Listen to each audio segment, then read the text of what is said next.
Bienvenue dans ce chapitre de la Bibliothèque des mémoires, consacré aux personnes qui ont vécu le cyclone en étant chez elles. Bonne écoute. Alors, du coup, je m'appelle Delphine Moscovici. Je suis à Mayotte depuis 2 ans et je travaille à la DEAL. Je suis chargée d'études sur l'habitat indigne. Je m'occupe euh, globalement de la résorption des bidonvilles à Mayotte et j'ai 28 ans. On va parler du cyclone ensemble. Est-ce que toi, tu avais déjà vécu un événement climatique de ce type? Un cyclone, une tempête, un ouragan, un tsunami, peut-être dans un autre pays? Non, pas du tout. Non, j'avais jamais vécu de catastrophe naturelle ou autre avant. Non, vraiment jamais du tout. Non, pas du tout. Est-ce que tu avais déjà entendu des récits de tempêtes ou de cyclones par des amis ou des voisins ou des gens qui habitent ici et qui auraient pu t'en parler? Euh, Oui, moi, c'est plus au travail, du coup, enfin, quand ils ont annoncé qu'il allait avoir le cyclone qui allait peut-être passer donc sur Mayotte, j'avais quelques collègues de travail, surtout des personnes un peu plus âgées, qui eux, en fait, m'avaient raconté que je crois qu'ils devaient à un moment, peut-être il y a 3, 4 ans, ils devaient avoir un cyclone qui devait passer sur Mayotte, et au final, au dernier moment, il avait été détourné. Ah bah, enfin, sa trajectoire en fait ne passait pas sur Mayotte. Et donc c'est vrai que la plupart ils étaient assez assez tranquilles quoi, parce qu'ils pensaient que ça allait être détourné comme le cyclone et que tout allait se passer bien quoi. Donc Et le cyclone qui passe sur Mada d'habitude. voilà, c'est ça. Tout le monde me disait que normalement il allait passer sur Mada, mais que Mada allait faire barrière comme la plupart du temps. Et donc c'est vrai que même 1 ou 2 jours avant, enfin personne n'était vraiment très stressé autour de moi quoi. T'as un cercle qui avait vécu le cyclone, peut-être comme ici ou les anciens? Non, parce que je connaissais personne en tout cas qui avait vécu le cyclone de 84. Par exemple, mes collègues me disaient que leurs parents leur en avaient parlé, mais que je connaissais personne qui avait en tout cas qui avait des souvenirs du cyclone de 84. Mais on m'en a surtout parlé en fait du cyclone après le cyclone que avant en fait. Je crois que c'est surtout revenu en fait dans les mémoires collectives après le cyclone que avant.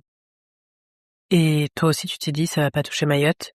Non, bah, en fait, c'est vrai que vu que moi j'avais jamais vécu de catastrophe naturelle, euh, en fait, je crois que je m'en rendais vraiment pas compte du tout de ce que ça pouvait être.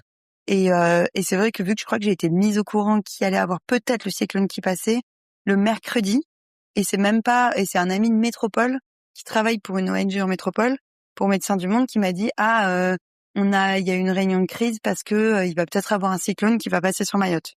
Donc c'est même pas en fait à Mayotte que j'ai été mise au courant de ça. Donc je pense que c'est à partir du mercredi jeudi qu'on a été au courant. Et vu qu'en fait, enfin je pense que c'est toujours un peu la même chose, mais vu que les gens autour de moi étaient pas du tout stressés, et ben c'est vrai que moi ça me stressait pas non plus énormément. Euh, donc je crois que j'ai dû aller faire peut-être le vendredi. Bah à l'ADL ils nous ont dit de mettre voilà des bâches, enfin pas des bâches mais des sacs plastiques sur les écrans et des plastiques sur les fenêtres. Mais franchement, on l'a fait en 2 secondes. Enfin, personne n'était vraiment très stressé, quoi. Enfin, on l'a fait pour le faire, quoi. Mais c'est vrai que non, je pense que je n'avais pas du tout réalisé en fait ce qui allait se passer, quoi. Une sorte de doute ou de déni, en fait, un peu collectif. Voilà, c'est ça. Et comment vous êtes préparés? Bah nous, du coup, ce qu'on avait fait, moi j'étais à Passamenti, on était 4. Et ce que j'avais fait, c'était juste, on avait acheté quelques conserves avant. On avait rempli quelques bouteilles d'eau, mais franchement non, on n'avait pas préparé un tout. Enfin, ouais, c'était ça, juste quelques conserves, des bouteilles d'eau. Mais ce que je veux dire, c'est on avait les chambres en haut, au premier étage, et le salon en bas, et on n'avait rien fait dans les chambres, quoi. On avait laissé toutes nos affaires enfin, tout en état. On n'avait pas du tout touché à nos chambres. On avait juste pris nos passeports avec nous. Parce que nous, on était du coup en bas pendant le cyclone. On avait juste peut-être pris nos passeports avec nous, quoi, mais sinon pas du tout. Et c'est parce que parmi les 4 personnes, il y en avait une qui avait été à La Réunion et du coup qui avait déjà eu l'expérience de cyclone à La Réunion et qui nous avait dit de faire ça. Ah oui, on avait rangé nos scooters à l'intérieur. Voilà. Et tu penses que les gens autour de toi, tes amis, tes voisins, ils étaient prêts? Non, franchement, moi, pas du tout. Enfin, enfin, franchement, non, les gens autour de moi, tout le monde était allé faire quelques courses, mais vraiment enfin, dans l'imaginaire global, c'était, quand j'ai quitté par exemple mes collègues le vendredi, c'était ah on se voit lundi. Mais pour tout le monde, c'était sûr qu'on allait se voir lundi. Personne m'a dit ah non parce qu'on sait pas peut-être avec le cyclone. Et ça c'était vraiment et tous les gens, toutes mes amies, je m'en souviens quand du coup le vendredi soir, il y a eu l'alerte rouge donc on pouvait plus sortir. Donc j'ai quitté mes amis, je sais pas le vendredi à 18h et tout le monde était là bon bah à dimanche ou à lundi quoi. C'était enfin personne ne s'est dit ah non enfin c'était vraiment on pensait juste que ça allait passer et qu'après bah c'était juste ouais ça passait sur Mayotte mais après on allait reprendre nos vies quoi. Et tu t'es dit que ta maison allait résister? Franchement, on s'est même pas posé la question. Enfin, après nous on était dans les maisons Sim au Manguier, à Passamenti, donc c'est quand même des grosses maisons. Donc non mais franchement non, on s'est pas du tout posé la question. Même la question du toit, du coup, on se l'est pas du tout posée. Et le jour J, tu te souviens de comment ça s'est passé? Bah du coup le jour J, bah en fait il y a eu la nuit d'avant où bah il se passait rien. Même dans la nuit, je me souviens, enfin il y a eu juste mon téléphone qui a sonné quand il y a eu l'alerte violette, donc c'était vers 5-6 heures je pense du matin. Et ensuite après je me suis rendormie. Le matin, nous on faisait des crêpes. J'étais avec mes colocs, on faisait des crêpes. Franchement, et même j'avais un de mes colocs qui vient du nord de la France et qui disait, enfin je crois qu'il était 9 heures du matin et on était sortis. Il disait ah ouais dans le nord il y a des vents plus violents. Ils ont fait tout un truc alors qu'au final ils nous ont mis en alerte violette alors qu'au final il y a plus de vent quand il y a des tempêtes dans le nord. Et donc on était tous là à regarder, bon bah ça va. Et après ça a commencé quand il y a plus de réseau. Parce que moi j'ai envoyé des messages à mes parents leur disant il y a rien du tout, vous inquiétez pas. Et au final là il y a eu plus de réseau et après plus d'électricité. Je pense qu'il y a eu une demi-heure entre les deux, enfin ça allait très vite. Et après là on a commencé à se dire bon ok. Et en fait très vite il y a eu des vents beaucoup plus violents, il y a eu la pluie. Et donc très vite en fait l'eau elle s'est infiltrée dans le salon. Et donc en fait pendant je pense 9-10 heures à midi, en fait on faisait que éponger, éponger, éponger et on était 4 et donc du coup il y en avait 2 qui essayaient d'éponger le sol et 2 autres qui essayaient de repousser l'eau en fait sur la terrasse et en fait on s'est pas arrêté de faire ça pendant 3 heures donc au moins ce qui est bien c'est que ça nous prenait en fait du temps et donc on se rendait plus trop compte enfin tout ce qu'on se disait c'était juste OK, il faut éponger l'eau pour pas qu'elle stagne et on est surtout au bout d'un moment, on est surtout monté en haut en fait dans nos chambres parce qu'on avait laissé toutes nos affaires et on s'est dit OK, on a 3 minutes pour monter en haut dans nos chambres mais il faut qu'on remplisse des sacs quoi parce que là en fait on a eu peur, on avait eu peur que le toit s'enlève parce que on a regardé autour de nous à un moment et on a vu que le voisin d'en face, il avait plus de toit. Du coup là, on s'est dit OK, en fait et c'est là où on s'est rendu compte en fait de la force du vent qu'il y avait dehors et en fait nous on n'avait même pas imaginé que le toit pouvait s'enlever quoi. Et donc, quand on a vu qu'il y avait plus de toit sur toutes les maisons autour de nous, on a cru que bah, le toit allait tomber aussi. Donc, on est remonté et on s'est dit, OK, on se donne tous chacun 2 minutes, mais on avait hyper peur parce que quand on était en haut, on entendait mais le bruit, enfin, le bruit était hyper fort. Donc, on a pris toutes nos affaires. On a pris un matelas, des draps et autres. Et on est redescendu et du coup, on faisait que essorer et regarder bah, les dégâts qu'on pouvait voir et tout ça jusqu'à midi. Et à partir de 12h-13h, ça s'est calmé. Et donc là, on a ouvert la porte de la terrasse. Et là, on a vu qu'autour de nous, tous les toits étaient partis. Enfin, vraiment tous. Et, euh, et au début, on n'osait pas sortir parce qu'on pensait qu'on était dans l'œil du cyclone. Donc on se disait qu'on n'osait pas trop sortir. Et au bout de 3/4 d'heure, en fait, on s'est rendu compte que c'est bon, qu'il y avait plus trop de vent. Et donc c'est là où on est sorti et qu'on a commencé à parler un peu avec nos voisins et qu'on a vu que bah tous les toits étaient tombés et que c'est l'hécatombe quoi autour de nous. Tu te souviens de l'après-cyclone? Bah en fait quand on est sorti, on a vu qu'il y avait plus de toit, mais c'est surtout on est allé dans la rue, on est descendu, on est allé dans la rue et en fait on n'a même pas reconnu la rue.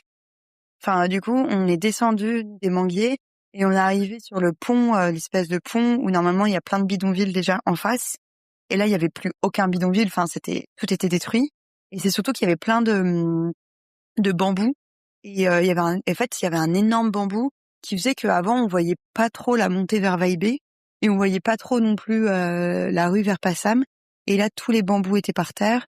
Et en fait, je reconnaissais plus la rue, quoi. Enfin, vraiment, si on m'avait mis dans cette rue sans me dire qu'il y avait un cyclone, j'aurais pas su où j'étais.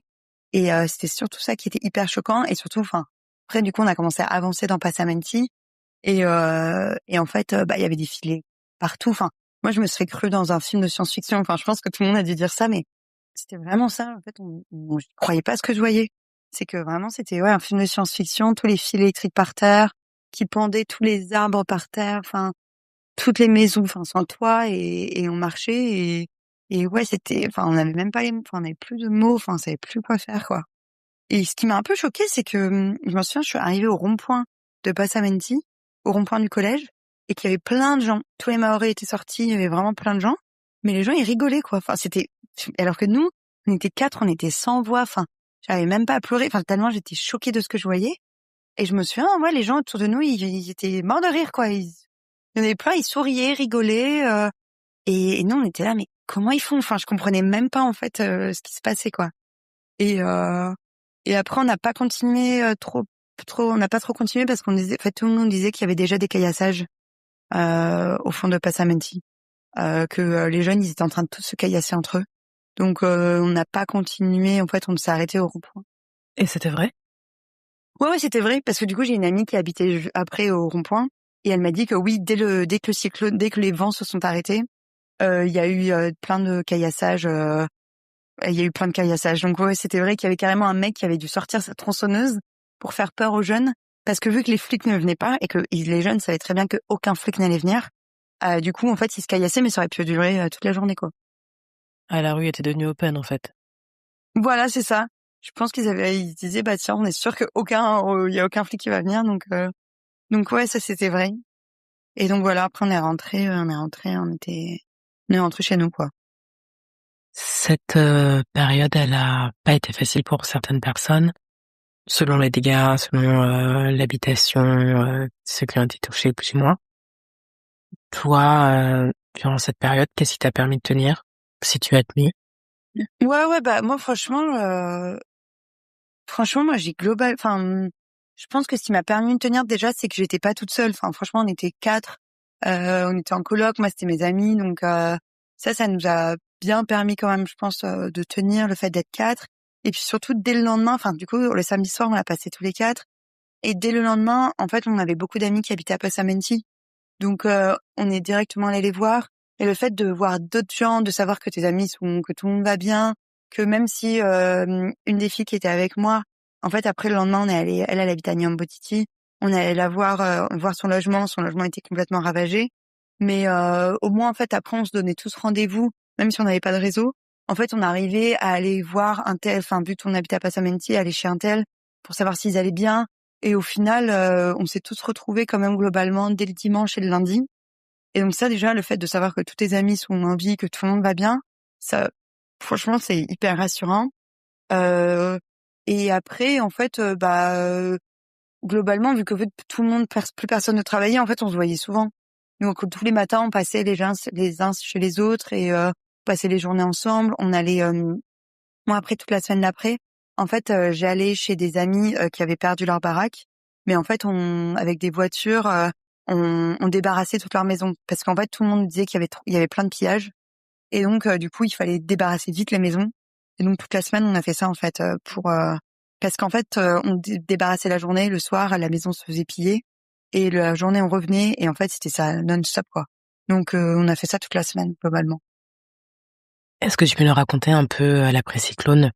On s'est rendu compte qu'il y avait plusieurs phases, les premières 48 heures, les premières 2 semaines, les moments où les gens cherchaient un peu leurs proches, essayer de recontacter le travail.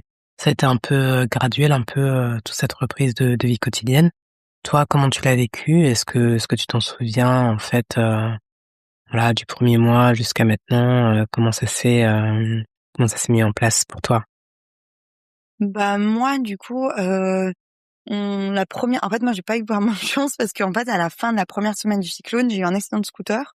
Du coup, je me suis fait mal au poignet et donc je suis allée à l'hôpital, mais à l'hôpital, enfin, c'était sans dessus dessous, donc j'ai eu un mauvais diagnostic. Ils m'ont dit que j'avais rien, mais sauf que j'avais vraiment hyper mal au poignet. Donc en fait, j'avais fait une demande de rapatriement parce que avec la DAL, au final, en fait, la demande, elle avait été acceptée, mais en fait, je me sentais mal de partir. En fait, c'était vraiment une semaine après le cyclone, et je me voyais mal en fait là repartir, arriver pour Noël chez mes parents, boire du champagne, alors qu'en fait, enfin, c'était trop d'un énorme contraste. Du coup, en fait, j'ai décidé de rester à Mayotte, et je suis restée à Mayotte encore jusqu'au 15 janvier, donc un mois après le cyclone. Et pendant cette période-là, en fait, on allait globalement dans les bidonvilles pour essayer d'évaluer les besoins. On avait réussi à choper des cartes bornes fontaines. Donc, on allait dans les zones où il y avait les bornes fontaines pour essayer d'approvisionner en eau les gens qui étaient là-bas. Et sinon, j'avais une amie qui faisait de la distribution de pastilles pour purifier l'eau. Donc aussi, j'avais fait ça. Euh, et en fait, c'est au bout de au bout de 2 semaines, en fait, au bout de 2, 3 semaines, en fait, on m'a dit que l'aéroport allait réouvrir. Donc je me suis dit que là, j'avais besoin quand même de rentrer en métropole, notamment par rapport à mon poignet parce que j'avais encore mal, mais aussi parce que je sentais que j'avais fait tout ce que je pouvais là, en fait, pour la période de l'urgence, elle était passée, et que là, il y avait toutes les associations, les ONG qui étaient sur place, et que globalement, en fait, on n'avait plus trop d'intérêt, en tout cas, à être là, enfin un intérêt en tout cas vital à être là. Et donc, je me souviens que au bout d'un moment, j'en avais marre. Enfin, c'était trop pour moi en fait. Je me rendais compte que j'étais ni militaire, ni j'avais jamais travaillé pour une ONG, et qu'en fait c'était pas mon taf en fait de faire ça, et que surtout que j'avais pas du tout été formée psychologiquement en fait pour avoir autant de violence, parce que c'était quand même hyper violent euh, psychologiquement. Et donc je suis rentrée en métropole, enfin j'ai pris un billet pour rentrer en métropole, donc ça faisait au bout de 1 mois, et ça m'a fait beaucoup de bien. Franchement, moi je suis rentrée à Paris parce que je viens de Paris, et de revoir mes amis, et surtout en fait d'être dans un environnement propre, et où il y a pas de la poussière de partout, parce qu'à ce moment-là il y avait de la poussière mais de partout, et surtout qu'en fait ils faisaient des feux partout pour brûler tous les déchets, et donc du coup en fait toute la journée t'avais l'odeur des feux, mais surtout en fait je faisais que tousser, enfin il y avait, et surtout qu'il y avait aussi le bruit en fait des marteaux en permanence. Je me souviens de ce bruit, enfin toute la nuit il y avait le bruit, toute la journée. Et en fait, c'était un bruit, enfin, on s'y habituait, mais en fait, c'était le bruit, la poussière. Et puis surtout, en fait, faut pas oublier que pendant 2 semaines, il y avait pas d'eau et pas d'électricité aussi. J'avais oublié ce détail-là. Mais ouais, nous, ça a duré 2 semaines parce qu'on l'a eu pour Noël. Donc pendant 2 semaines, ouais, pas d'eau, pas d'électricité. Et franchement, ça aussi, c'était pesant. Enfin, au final, on s'habitue à tout. Et franchement, on s'était presque habitué à pas avoir d'eau, pas d'électricité. Mais ouais, faire des réserves d'eau, enfin dès qu'il pleut, hop, tu vas faire ta vaisselle, tu te dépêches de faire ta vaisselle sous la pluie. Enfin, il y a un moment, c'est chiant. Et l'électricité, c'est la même chose, surtout pour la clim. Et donc du coup, voilà, tout ça, en fait, quand je suis rentrée en métropole, ça m'a fait du bien, quoi, de pouvoir manger normalement, de pouvoir se toucher normalement, euh, et voilà, quoi, d'avoir une vie à peu près normale, quoi. Mais j'avais peur du contre-coup, et franchement, en tout cas pour l'instant, je l'ai pas trop eu. Mais je pense qu'en fait, bizarrement, enfin, on s'habitue vachement vite. Après, moi, j'ai pas vécu une expérience aussi hyper traumatisante. Enfin, j'ai personne qui était blessé. Ou moi, ma maison, en fait, elle a trop bien tenu. Donc, franchement, j'ai pas eu ce problème-là. Et surtout qu'on était tout un groupe, en fait, à se soutenir aussi. Donc, c'est vrai que ça, c'était vachement bien, et ça m'a fait beaucoup de bien. T'es resté combien de temps en Hexagone? Je suis restée 3 semaines. Ouais, je suis restée 3 semaines en métropole, et après, je suis revenue. Je suis partie de mi-janvier à début février. Donc, je suis revenue le 6 février. Et, et franchement, et je suis revenue après pour aussi pour le taf. Mais au final, au taf, il n'y a pas eu beaucoup de changements. Enfin, en fait, c'est ça qui m'a un peu déçue, moi, c'est que je pensais que, enfin, déjà quand j'étais après le cyclone, il n'y a eu aucune gestion de crise. Enfin, personne n'a rien fait. Il se passait vraiment rien. Et en rentrant, je me suis dit, peut-être qu'il va avoir, je sais pas, plus une gestion de crise où il va nous dire, bon vous êtes fonctionnaire, vous êtes payé par les impôts des Français, donc peut-être que là votre taf en ce moment vous pouvez pas le faire, mais au moins aller aider dans les communes, enfin là où ils ont besoin de bénévoles. Et que je pensais qu'il allait y avoir une organisation comme ça qui allait être faite, et il y avait rien du tout qui a été fait. Et c'est vrai que on servait vraiment pas à grand chose, quoi. Et jusqu'à aujourd'hui, en tout cas, il y a eu aucune réadaptation. Voilà, en tout cas, par rapport à Shido. aucune réadaptation des services par rapport à chez nous. Voilà, c'est ça. Sachant que moi, je travaille dans le service habitat, donc on pourrait se dire que, bah, pourrait, je sais pas, avoir une réadaptation, une réorganisation. Un petit sujet, voilà, quand même. Et en plus de l'habitat, moi, je travaille dans la résorption des bidonvilles. Et il y a eu aucun sujet, rien, comme si rien ne s'était passé. Peut-être que ça prend du temps et qu'on attend là la loi d'urgence pour Mayotte et que peut-être l'établissement là pour la reconstruction. Mais en tout cas, dans l'urgence, il n'y a rien qui a été fait. Voilà, c'est ça. Justement, j'ai une question qui va dans ce sens. Pour toi, ça a été géré comment, toute cette crise? Bah après, en fait, il y a eu beaucoup de critiques et en fait, moi, je m'y connais pas du tout en gestion de crise et je pense que, enfin, en gros, je pense que bien sûr que oui, qu'il y a eu, par exemple, le fait que nous, on habitait à Passamenti, donc quand même globalement dans la zone la plus, enfin, très proche de Mamoudzou, donc où il y a quand même beaucoup de besoins et aussi il y a beaucoup de services aussi. Et c'est vrai que je pense que c'est au bout de 6 jours qu'on a entendu les sirènes des ambulances ou les sirènes des voitures de police. Et que pendant 6 jours, il y a eu aucune aide. Enfin, du coup, alors qu'on n'est pas à Ouangani, enfin, on n'est pas au beau milieu de la Pampa à Mayotte, on est vraiment, enfin, dans une zone ultra industrielle, enfin, ultra développée, et qu'il y a eu vraiment aucune aide de ce côté-là, quoi. Et que franchement, pour moi, c'est les habitants de Mayotte qui ont reconstruit Mayotte. Et c'est absolument pas, il y a eu, enfin, en tout cas, c'est pas, il y a pas eu d'aide de l'État, quoi. C'était vraiment les habitants qui ont reconstruit.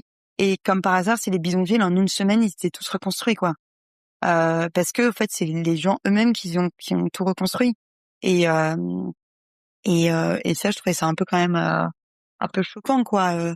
Au-delà de la reconstruction des maisons, enfin, juste le déblaiement des voies, enfin, le déblaiement des rues. Je pense que des grands axes principaux, peut-être qu'il y a eu une aide de l'État. Mais en tout cas, nous, dans les rues, c'était tout le monde. Enfin, c'est les gens qui ont tout déblayé, qui ont coupé à la scie, qui, et au bout de 2 jours, franchement, on pouvait passer, quoi, dans Passamenti. Et je pense qu'au bout d'une semaine, on pouvait passer dans tout Mayotte. Et dans les petits axes, pas les axes principaux. Les axes principaux, c'était, je pense qu'il y a une aide de l'État, mais et les axes secondaires, en tout cas, je pense que ça a vraiment été fait par les habitants. Donc ça, je trouve ça dommage. Après, je pense que pour parler de gestion de crise, c'est vrai qu'il y a eu une grosse critique de la part des maires et notamment de la redistribution des aides. Mais je pense que aussi, à la base, il y a une mauvaise gestion, en tout cas, de Mayotte. Et donc, comment ils pourraient être forts dans la gestion de l'urgence, alors que déjà, en fait, dans la gestion de base, en fait, il y a un problème.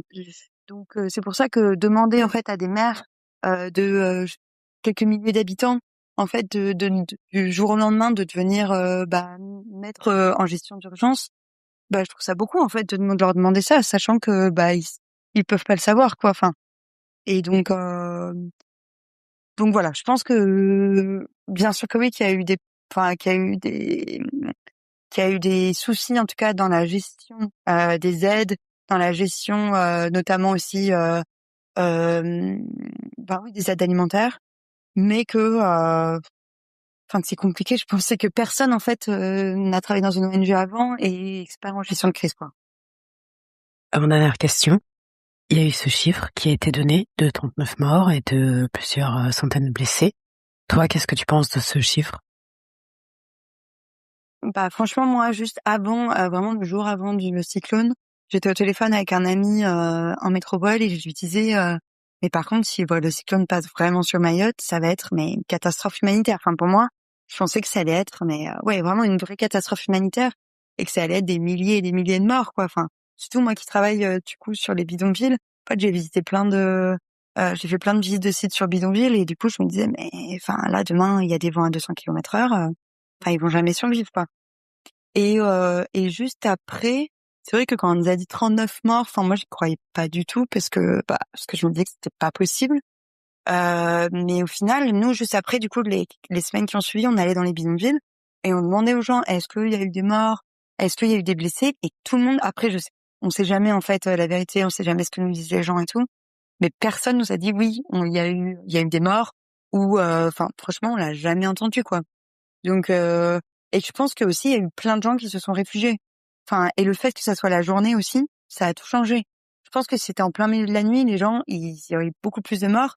Mais là, c'est arrivé tôt le matin, enfin entre 9h et midi. Et donc je pense qu'il y a eu plein de gens qui sont restés dans leur case en tôle, et dès le matin ils se sont rendus compte en fait aussi de la force du vent et qui sont allés se réfugier. Donc c'est peut-être pour ça aussi qu'il y a eu beaucoup moins de dégâts, en tout cas humains, qu'il y aurait pu y avoir d'habitude.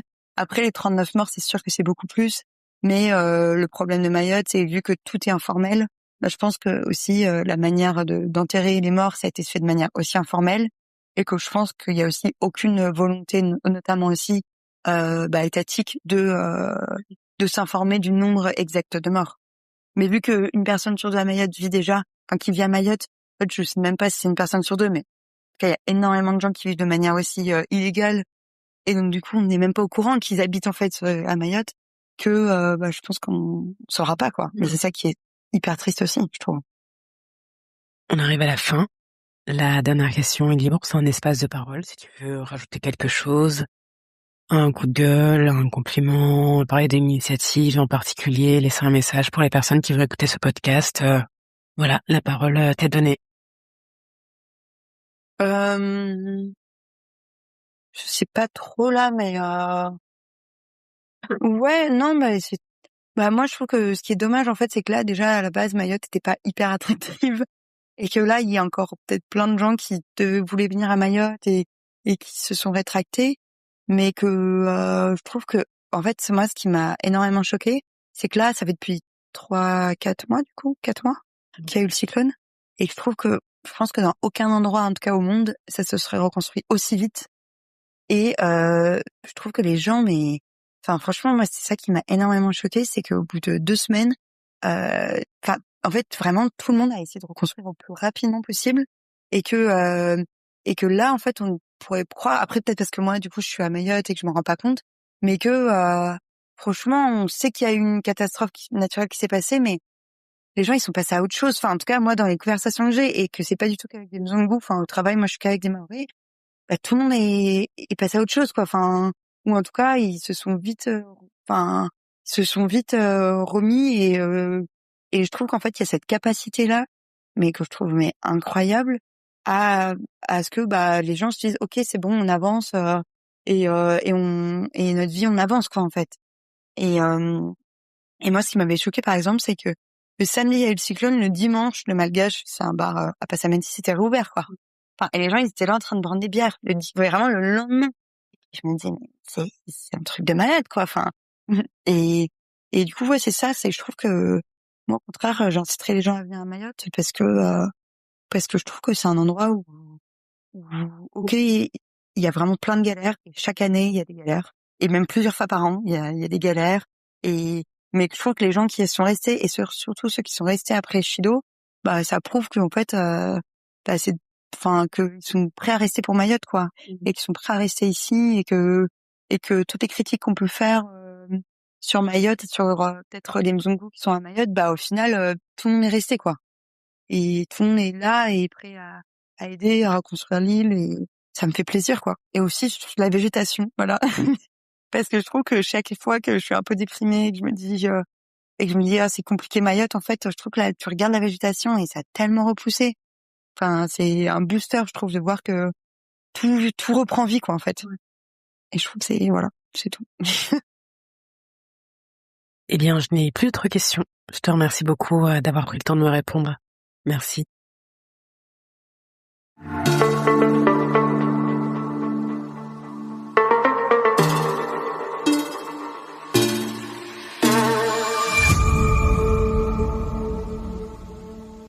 Vous venez d'écouter un épisode de la Bibliothèque des Mémoires.